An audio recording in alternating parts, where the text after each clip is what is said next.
Hey guys, and welcome back to another main progress video. Now today I have one goal in mind, and that is finally getting my quest cape. We are very close now. We only have about 15-20 quests left to do, and pretty much all of the hard ones are done. Now the quest cape isn't really that useful as an item, however, it's something I've really wanted for a long time. It's an awesome achievement, and the emote that comes with it is freaking awesome. The quest cape is very symbolic in a way. Now I know I have pretty much every unlock in the game. Going forward, pretty much any new quest, any new piece of content, I will already have the requirements, barring a few stat requirements and stuff like that, but we'll pretty much be ready for anything. Of course, I'm going to lose it in a week when the Sins of the Father comes out, but I'm planning on doing that on day one. Anyway guys, I hope you enjoyed the video, and let's get started. Now I've kind of gotten sick of trying to find the teleport crystals in my bank and keeping them charged and whatnot, so I think buying an enhanced teleport crystal seed is going to be a good investment. Mainly I'm using it right now for farm runs, teleporting to Prifddinas for the crystal tree as well as to Letia for the fruit tree patch. It's only around 2.5 mil for the enhanced teleport crystal, and I think that's definitely going to be worth it. Unfortunately, we didn't actually have the crafting level to make it, so somebody's going to do it for us, but we already had the crystal shards in the bank. So there we go, we can go right here in Prifddinas. It's going to be a lot more convenient. So right now we are at 262 quest points. We have a couple of annoying quests left, but none of them are very hard. The main one I definitely need to get done is a Taste of Hope, because that is a requirement for the Sins of the Father, but for now we're just going to do the Death to the Dornish, which I somehow never did. Okay, that was a pretty easy quest. 1 quest point, 2k thieving, 2k ranged, as well as a few other random tiny perks.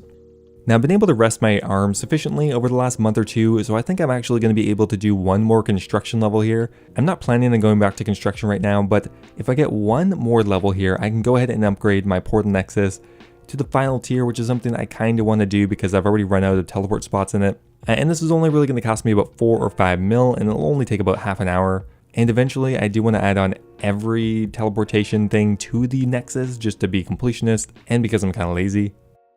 Now once again, I'm doing mahogany tables. I'm doing whatever is physically the quickest because, like I said, this destroys my arms for a while, so we might as well do the quickest method.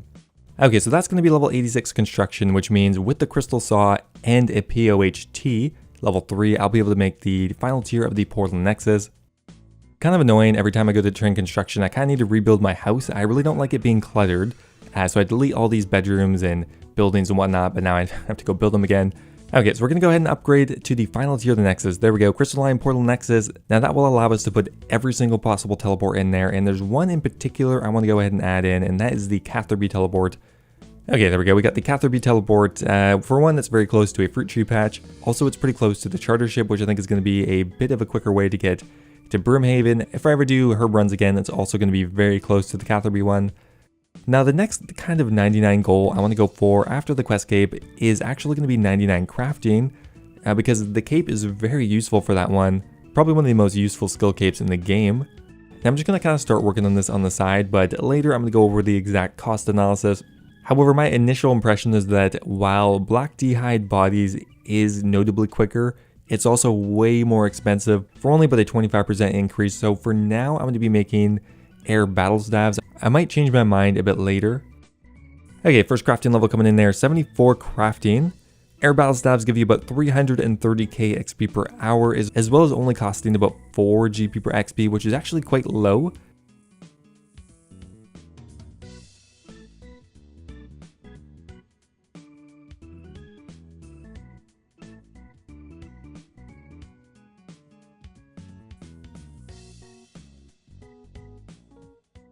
Well, there's another Vorkath head. Like I mentioned last time, we're trying to do about 50 Vorkath for every blue dragon task we get. It is good money, and I think having just a smaller ultimatum is better than trying to do an entire task every time. Okay, so we did our 50 kills at Vorkath there. Sorry, we did 48, and we got about 7 mil in profit from that. I mean, it's really consistent money. I just can't really handle doing 150 at a time every like day or two. There's more black demons. Okay, well I think actually we're gonna get a Slayer level pretty soon here. But 196 black demons, that is a lot, but I think I'm going to do all of them. Okay, another rage drop, another white chest, unfortunately. And raids number 2, nothing. Okay, currently we have killed 508 demonic gorillas, and we have 2 Zenite pieces. So currently we're still a bit lucky on the Zenites. After this task, if we haven't gotten another one, we'll be kind of right back at drop rate. One thing I have not done yet for some reason is turning on Barbarian Vial Smasher. That would have saved me a giant headache already, but whatever, it's on now. I just missed it, unfortunately, but there is another Slayer level, 88 Slayer. I'm really excited. We're coming up here pretty close to Cerberus, which is the next big unlock I want to shoot for on the account. I'm really excited to try out Cerberus, and then we can finally actually do Hellhound task for once. Now, one thing I've actually gotten a lot of recently is Spirit Seeds from Demonic Gorillas, so even though it doesn't look like I'm going to get anything from this task, that is free farming experience, and we can finally set up a few more Spirit Trees throughout Gielinor just for teleports and whatnot. Alright, so that painstakingly long task is completed. It took about 3 or 4 hours, I think. There it is, task number 102 done. We're up to around 700 Slayer points, and that task is completed. Okay, we're going to take a brief break from Slayer just to finish one quest I've been meaning to do for a long time, and one that's actually been half complete probably for like 3 years, and that is the Giant Dwarf. Never ended up finishing that one. We'll go ahead and do it now though. There we go, the Giant Dwarf is done. 2 quest points for that one, 2.5k mining and smithing, and crafting, as well as a few other things. No major unlock from that one though, but now we can fit all the quests in one single tab here. We're getting closer every day. Okay, one tree I totally forgot about is actually the Celestris tree, which gives 14,000 experience, which actually just brought us to level 90 farming, which is awesome. But on top of that, they're pretty much free, as the amount of money you get back from the battle stabs usually offsets the cost of the seed, so it's actually probably one of the best trees to grow.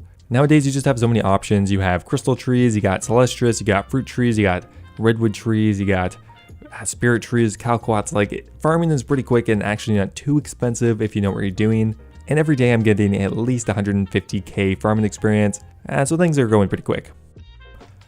Alright, next task here, and oh my god, finally it happened, guys. What the fuck? I unlocked Abyssal Demons at level 85 Slayer, and we got 3 Slayer levels without getting a single task, which is crazy because they are the highest weighted task from Duradel, so it's very unlucky I didn't get them. Not a huge deal anyway, I wasn't really fiending to do them too badly.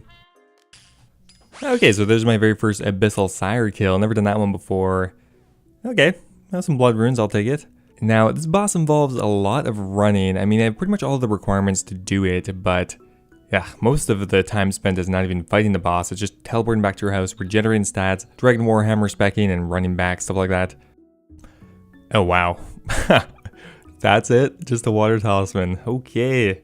That's pretty rough. I mean, apparently you can get about 1.8 mil an hour here, but I mean, that's probably almost entirely the Unsired, which are dropped to the rate of 1 in 100.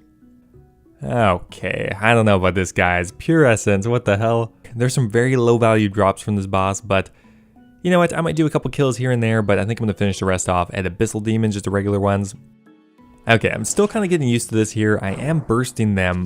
We're using Smoke Barrage right now. I'm not really sure which barrage spell is ideal, but we're getting about 50k Slayer experience an hour, which is pretty good. Also considering we're probably going to get a whip every task or two, which means we'll probably break even. Okay, another quest I totally abandoned like 2 years ago, I can't remember why exactly, is the Darkness of Hallowvale. Also a prerequisite for the Taste of Hope quest, which I need to do pretty quick. Don't know where I was on the quest, so we're just kind of trying to figure that out right now. Okay, so this is actually the new Dayalt Ore. I didn't realize it was actually in the game already. So with the new update, there's going to be Dayalt Ore in the game, and it should be added somewhere in Darkmire. So I'm pretty interested to see how that turns out, but yeah, it's already here. That is it, guys. We are done with the Darkness of Hallowvale quest. 7k agility for that. Damn, that's definitely worth it. And of course, some free runecrafting experience. I'm always going to take that. 2k times 3, I believe, we'll put directly into runecrafting. Okay, the next one here we're going to do is a Taste of Hope. One of the newer quests to come out. Well, I guess that was 2018. Jeez. This is going to be our final requirement for the Sins of the Father, which I'm glad we'll get that done at least. Not gonna lie, this place actually looks really cool. Very cinematic. Alright, there we go, guys. That is a Taste of Hope done. 1 quest point. We get the Avandis Flail, which I'm sure is going to be used in the new quest, but most importantly, obviously, is that free runecrafting experience. That's going to be another 7,500 runecrafting. Alright, well, I think we're done with the Red Axe storyline now. It wasn't so bad. I wouldn't really say it was top tier. But there we go, we're done with the Tale of a Drunken Dwarf. We got, I think, 5k farming experience. Actually, 52k just in items, not too bad. And that brings us up to 270 quest points, which only leaves us, I think, 5 or 4 more quests left. Which, I'm on the roll, guys. I think we're going to bang those out today. Okay, next up on the agenda is another slice of ham. I don't even know what happened in this one, but we finally get access to the Ancient Mace, something I probably could have had a long time ago. Now at this point I have a Sarah God Sword, so I'm not sure if it's that useful, but I mean it's still a pretty cost-effective prayer restoration weapon to have.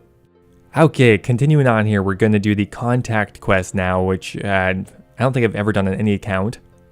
Okay, now completing this quest did give us access to the Karis, which I don't know if it's that useful. I mean, probably not as useful as, for example, Arclight or something like that, but it is theoretically the best against Calphites. We also do get a lamp for completing this quest, which I guess we're going to put into attack because why not? It's the only combat stat we could really benefit from.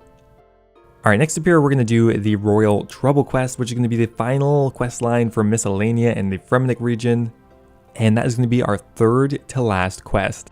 Okay, well that was pretty easy as well. We're going to get 20k coins, 5k agility, Slayer, and hit points for doing that one. I could see that being useful at a lower level, but you know what? It's too late now. Well, you know how some people save the best thing for last? Well, I sure didn't.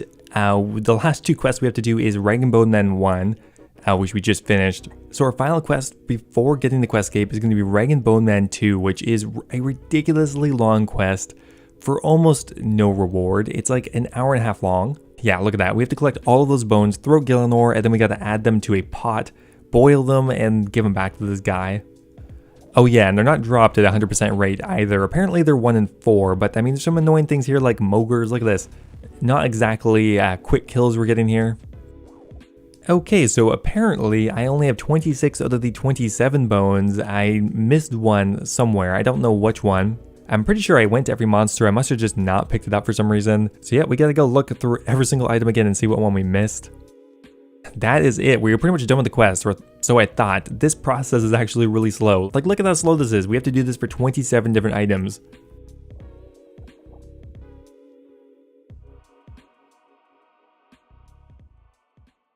There we go, guys. After long last and many toils, we are done. We got the Questscape. Well, we don't have it yet, but we have every single quest completed in the entire game. There you go, sir. Take my 99k. Let's get this Questscape equipped. There it is, guys. You get your special own little jingle. That's amazing. Let's go ahead and throw this bad boy on. You know what? We can't do anything graceful. Graceful's so lame. There it is. Probably one of the coolest emotes in the entire game as well. Worth getting the cape just for that because, yeah, that's pretty much all you're getting with it. I mean, it does let you teleport to the different guilds in RuneScape, but realistically, that's not that useful because I already have the fairy ring in my house, but that's not the point, guys. We got it. Anyway, guys, I think that's going to be it for today's episode. We got our main goal done with the Questscape. I'm working on that for a couple of months. Next up here, maybe we'll go for the Achievement Diary trimmed cape as well. Thanks for watching, guys. I hope you enjoyed it, and I'll see you next time.